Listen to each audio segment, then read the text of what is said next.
right, man, let's do the NFC North Week 6 wrap up real quick. Green Bay had a bye after losing to the Raiders, by the way. So they was the only team in NFC North on the bye, so the bye weeks are kicking off.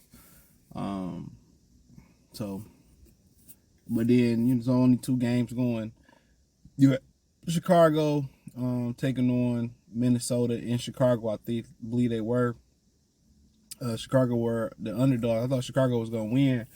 But even when Justin Fields was healthy, they struggled worse. Minnesota says a lot about Chicago. Justin Fields got knocked out with some type of thumb injury. Some backup undrafted rookie came in, or whoever he was. He fumbled the ball, and I think Minnesota picked it up and might have scored off the fumble. It was just two shitty ass teams. Justin Jefferson wasn't playing. He out 4 to 6 weeks with a hamstring injury.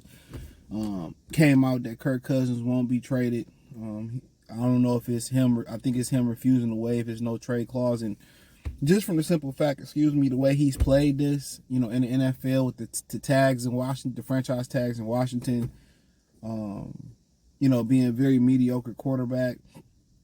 He's made a great financial career in the NFL, and it sounds like Minnesota could, be moving on from him. I don't know if they're gonna go to a total rebuild. They do have a new regime, but they got the job done. I think Jordan Addison got into the, end zone. Them moving on from Dalvin Cook, you can see they can't run the ball no more.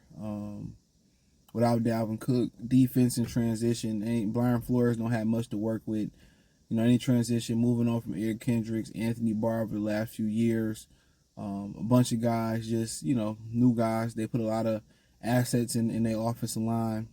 Madison, obviously, in spot duty behind Dalvin Cook when Cook was out, or he spelled Cook or whatever it was. He looked to be good, but now he's the full-time running back. He don't look any good. And I don't think Cam Akers is going to help them either. He looked to be washed coming off the Achilles injury a couple years ago when the Rams won the Super Bowl. So, two teams that's in transition, to be honest. And Minnesota pulled it out. Chicago came and scored a late touchdown to make it look competitive, but they were saying there was no structural damage, and I think they're going to do further looking to Justin Fields. But I think the writing on the wall there, but I think Chicago need to really take a look as far as what they're going to do as far as, having a plan to develop a quarterback. And is that fire the head coach and bring in somebody that's developed quarterbacks before? I mean, somebody a la Andy Reid, which they tried to do that with. I forget the other dude's name. Matt Nagy. Didn't work. Trying to find a next up-and-coming, offensive coordinator who could be head coach already. I mean, it could be Ben Johnson coming from Detroit to Chicago. Trying to find the next guy. They possibly had a number 1 and 2 picks. Carolina lost again to Miami. So, Chicago got Carolina first. I think they got their own first-round pick, so they can have pick 1 and 2 to make that team look more attractive. But, they lack of development of quarterbacks over a long time. They've been messing up quarterbacks. So, but I'm not sure how their schedule shake out, but, how long Fields going to be out. I think it was to his throwing hand as well, too. But, they could be, pretty much headed for, a tankathon. They got a win already over the Commanders, so they won't go 0-17. Carolina continue to lose. They very may well had a number 1 and 2 picks, and they could parlay that into more picks, or they could take the 2 best available players, something that Houston did last year, even though they didn't have number 1 pick. They took C.J. Stroud, took Will Anderson. But, Chicago, they in need of a lot of different things. They stripped that team of all the defensive talent. They had Leonard Floyd, Roquan Smith, Khalil Mack, Robert Quinn. I mean, they had a number of guys over there. The kid from Virginia Tech, the corner, he got old, though. So, we'll see. But just because you had assets and picks doesn't mean you're going to be able to build a team. They got the proper people in place, but, Minnesota win. I think they got 2 in a row. Got 1 over Carolina, 1 over Chicago, and maybe they start them on a comeback, But you know, if either one of these three teams left is going to come back, it's probably going to be Minnesota. Kirk Cousins plays a lot better when there's no pressure on him.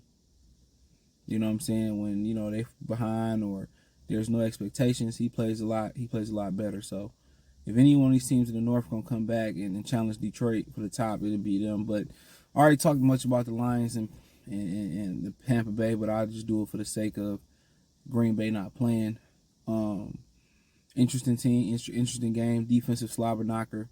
The big momentum changer pretty much came was when Baker Mayfield threw the tip, pick. They was able, and the Lions played conservative. They took the three. They allowed their defense to play. They made a mistake, in my opinion, trusting Riley Patterson to kick the 50-plus yard field goal. When I think, Dan Campbell got to get better at playing field position and punting the ball. And you got a defense. Give your defense a short field. You got a good punter in Jack Fox. Allow your defense to, push Tampa Bay on a short field. Don't give a short field to Tampa Bay. Trust your defense. They can make some things happen, but obviously the big block by Craig Reynolds sprung Ross St. Brown for a touchdown. Jameson Williams, his snaps got cut this week, but I think a lot of people think his snaps, he should just be a starter. It's hard to say, Khalif, you earn this, Marvin, you earn this, St. Brown, you earn this, and give it to J-Mo, but some people don't practice like they play. Some people, are game time players. I think you just put Jameson Williams out there and you just let him go and you let him develop on the field.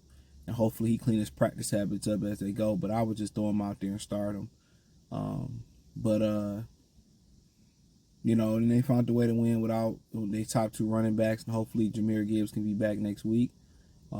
Dave Montgomery probably going to miss some time. So now you're probably thinking about trying to get a Jerome Robinson, trying to trade for Michael Carter from the Jets or something like that, just to hold you down in the here and now. But, right now, 5-1. Lions pretty much should be 6-0, but it is what it is. But still, the division is still up for grabs. They got to handle their business. To end out the second quarter, we underdogs versus the Baltimore Ravens, and then we play the Raiders on, Halloween Eve, Angels Night, as they call it. So, Minnesota, Detroit get the win. Green Bay on the bye. Thumbs up the video, share the video, subscribe to the channel. Next subscribe button is the bell icon button. She got Detroit Lions Talk playlist for more videos like this. Financially, want to support the channel? Cash App, $ CJ Good 313, Venmo CJ Good 313, PayPal link in the description. Hit the link tree. You can find me everywhere. Appreciate the love, support. Check out the NFC North playlist for more videos like this. Peace.